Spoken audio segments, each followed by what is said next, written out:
네, 반갑습니다. 저는 이번에 원래 제가 담당하고 있는 부분은 보건의료 쪽인데 제가 안전성 분야를 담당하고 있어서 뭐 어쩔 수 없이 살충제 달걀 문제도 계속 기사를 썼었고 생리대의 유해성 문제도 계속 기사를 쓰면서 이 문제가 너무 길어지다 보니까 좀 뭔가 대책이 좀 나왔으면 좋겠다 해서 언론들의 대책들을 쭉 살펴보면 결국에는 역학조사를 해라, 또 유해성 평가를 제대로 해라 하는 하나의 축과 또 하나의 다른 축의 생산에서의 문제로 뭐 동물 복지를 해라, 뭐 공장식 축산을 이제는 그만해라, 이런 문제부터 기업이 안전성을 가지고 생리대를 생산하게끔 해라, 뭐 이런 두 가지 축으로 크게 압축이 됩니다.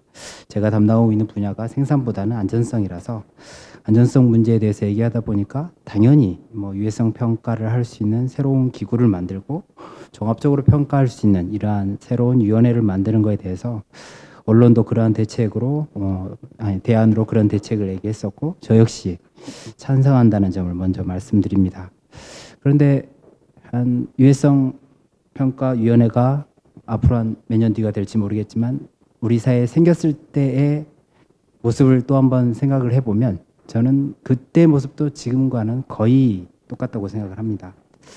우리 사회가 유해성평가위원회가 내놨던 연구 결과에 대해서 정말 이것도 맞느냐, 정부가 계속 안전하다고 얘기하는데 또 안전하다고 맞느냐, 분명히 이러한 지적이 계속 나올 거라고 보입니다.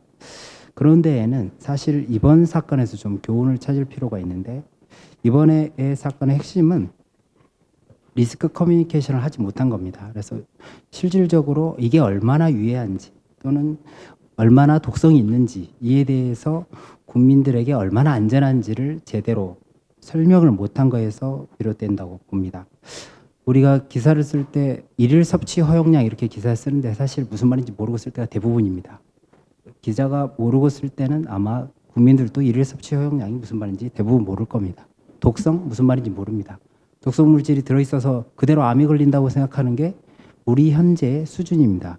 발암물질 들어있으면 바로 암이 걸립니다. 그렇지 않다고 다 여기 계신 전문가들이 다 그렇게 알고 있지만 우리는 일반 시민들은 그렇게 생각하지 않습니다. 왜 그랬냐면 이 자료를 만들 때 일반 시민들이 직접 들어와서 또는 소비자 단체가 들어와서 함께 자료를 만들지 않기 때문입니다.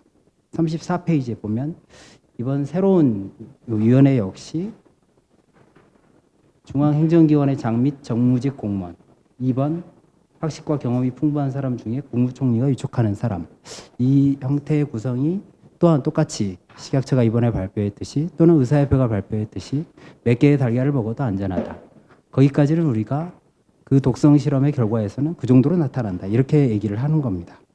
당연히 이 평가의 시작부터 평가 내용까지 그리고 평가의 결과까지 시민의 눈높이에서 일반 국민들의 눈높이에서 이 내용들을 가지고 설명하지 못한다면 어떤 식의 설명 방식이든지 다시 우리는 못 믿겠다. 이렇게밖에 나올 수가 없다는 점을 감안해서 위원회를 구성하실 때 반드시 리스크 커뮤니케이션의 분야에 또한 전문가라든지 아니면 반드시 일반 시민이나 시민단체를 반드시 포함시켜서 이들의 눈높이에서 설명할 수 있도록 하는 내용이 꼭 필요할 것으로 보입니다.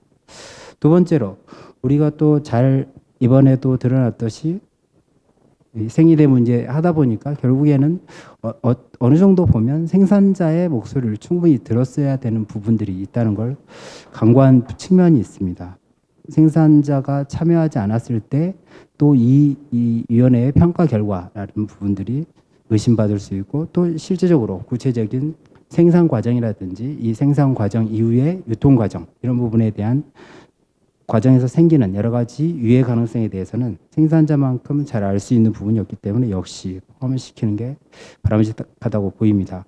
예전에 우리가 이번 문제가 생기기 전에 비스페놀이라는 물질로 크게 사회적으로 논란이 된 적이 있습니다. 뭐 영수증에 묻은 물질, 무슨 또 종이컵에 묻은 물질, 지금 이런 종이컵에 묻은 물질로 인해서 환경 오염으로 작용해서 내분비에 교란을 시킨다. 뭐 이런 내용인데요.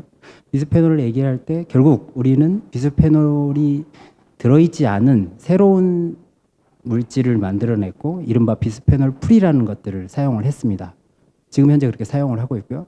그 비스페놀 풀이라는 게 현재의 지금 논의 중에서 비스페놀이 더 위험한지 비스페놀 프리라는 게 더 위험한지 여전히 이 검증 과정 중에 있고, 하지만 소비자들은 비스페놀 논란으로 인해서 비스페놀이 든 우유병 플라스틱보다 훨씬 더 비싼 값에 비스페놀 프리라는 제품을 쓰고 있음을 우리는 알고 있습니다.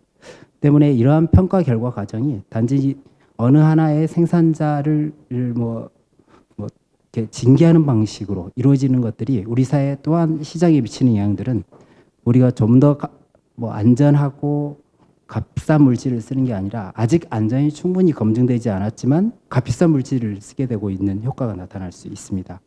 그래서 위원회라는 부분들이 생기는 것에 대해서 찬성을 하면서 위원회 구성에 있어서는 소비자 단체 그리고 또한 생산자 단체를 꼭 같이 포함시켜서 구성을 하게 되기를 기원합니다. 그리고 리스크 커뮤니케이션 부분에 대해서 조금 더 강화를 해서 사실은 이번 같은 실수가 다시는 반복되지 않기를 좀 기원합니다. 이상입니다.